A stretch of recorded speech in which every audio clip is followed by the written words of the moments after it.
Septiembre, mes de volver a empezar y mes de cambios para los más pequeños y para sus familias. Mañana más de 52.000 alumnos y alumnas vuelven al colegio en la provincia de Pontevedra en primaria y en infantil. Galicia sufre una crisis demográfica que también se ve reflejada en el número de matriculaciones, que caen un 0,3% de las que no se libra nuestra provincia desde el 2009. Nos lo decía el delegado territorial de Educación en la provincia de Pontevedra, César Pérez Ares. Julio del 2009 hasta hoy, progresivamente se ha ido bajando el número de alumnos. Es cierto que unos años más, otros menos, este año también ha bajado. Es cierto que en algunas localidades ha aumentado, en otras no, pero esa es la excepción. La norma es la bajada de matrícula con carácter general en todas las localidades. Salvaterra y Salceda, la única excepción, según el delegado territorial. Un nuevo curso que se estrena sin solucionar el problema del cambio de zonificación. Insiste Pérez Ares en su elaboración para evitar desequilibrios entre la periferia y los centros urbanos. Es decir, o tomamos una decisión al respecto de equilibrar la periferia con el centro, o muchas unidades de lo que son la periferia, tanto públicos como privados, se verán mermados de alumnado porque no lo hay. La tendencia generalizada, no solamente en Vigo, sino en todos lados, es la tendencia a ocupar plazas en los centros educativos del centro. Una cuestión, la de la zonificación, que también mantiene sobre la mesa la Federación de Asociaciones de Nais e Pais de Vigo y Comarca, FOAMPAS, cuya presidenta Bertila Fernández reitera la necesidad del consenso y de cerrar la brecha abierta ahora con la Administración. Bertila Fernández también nos habla de este nuevo curso y recuerda que otra de las grandes demandas fundamentales y que deben tenerse en cuenta son estas. La incorporación, así como se han incorporado ALs, orientadores a la plantilla educativa, la figura del educador, educadora social, porque para todos estos temas de prevención, de educación social, de educación en valores, etcétera, etcétera, del tema del duelo, del suicidio, creemos que está la figura del educador, educadora social. Uno de los retos a abordar, según FOAMPAS, son las redes sociales, cuyo uso califica de monstruoso en determinadas edades. Subrayan la necesidad de corregir actuaciones de bullying o instruir a los pequeños en un uso correcto. Evidentemente, el ejemplo empieza por los padres y madres y los ya tan polémicos WhatsApps que utilizan. Porque hacen muchísimo daño. Y los grupos de WhatsApp no pueden estar para insultar a ningún niño, ni a ninguna familia, ni a ningún profesor o profesora.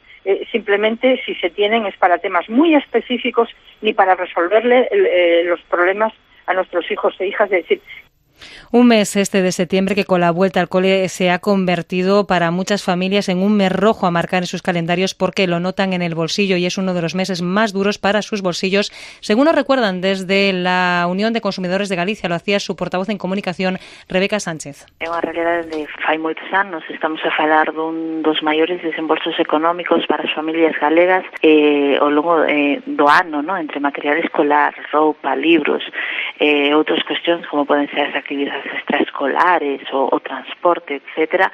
A verdade é que o coste de setembro, casi se prolonga ata a de xaneiro e xa enganchan unha con outra. Desde la Unión de Consumidores de Galicia instan a que el ahorro se vea como una forma más de aprendizaje. Nos contaba cómo los más pequeños también pueden involucrarse en reciclar y comparar precios. En este sentido, debemos tentar que os máis pequenos a casa sexen conscientes dos gastos, non, que isto deriva e favorecer así hábitos de consumo responsable. E por iso sería unha boa idea que a hora de elaborar estas listas de materiales, de facer esta búsqueda pola casa para reutilizar e reciclar, os nenos nos acompañen, porque así estamos educando en valores e estamos creando consumidores responsables e críticos. Un último sector importante en esta vuelta al cole es el de los libreros. Desde la Federación de Libreros de Galicia nos recuerdan que septiembre era un momento importante para la subsistencia de muchas de estos negocios, algo que ha cambiado con la aparición de los bancos de libros y la época de crisis que hemos atravesado. Pilar Rodríguez, la presidenta de la Federación, recuerda que ellos no son los malos de la película, que no fijan los precios y que también pierden. Aquí nadie pierde. Nosotros no compramos libros porque no vendemos libros, por lo tanto no perdemos. Lo que ocurre es que si el movimiento económico que tenía una librería, por decir una cifra, en esta época era de 20.000 euros, ahora mismo está reducido a 10.000. Los libreros consideran que el pacto educativo es fundamental para que se vuelvan a comprar libros. Entienden que no es de recibo para las familias pagar más de 40 euros por el material, pero Pilar insiste que es preciso una regulación seria. La primera y la fundamental es que alguien regule el precio de los libros. sería fundamental. El hecho de dejar el precio libre, el hecho de determinados tipos de juegos que se utilizaron con los libros de texto, que no vienen al caso ahora mismo, eso es el mayor perjuicio que se le causó al libro. La vuelta al cole que hemos querido abordar desde distintos puntos de vista involucrados en ella a algo menos de 24 horas de que suenen de nuevo esos timbres y que poco a poco todos vuelvan, como solemos decir muchos, a la rutina tras el verano.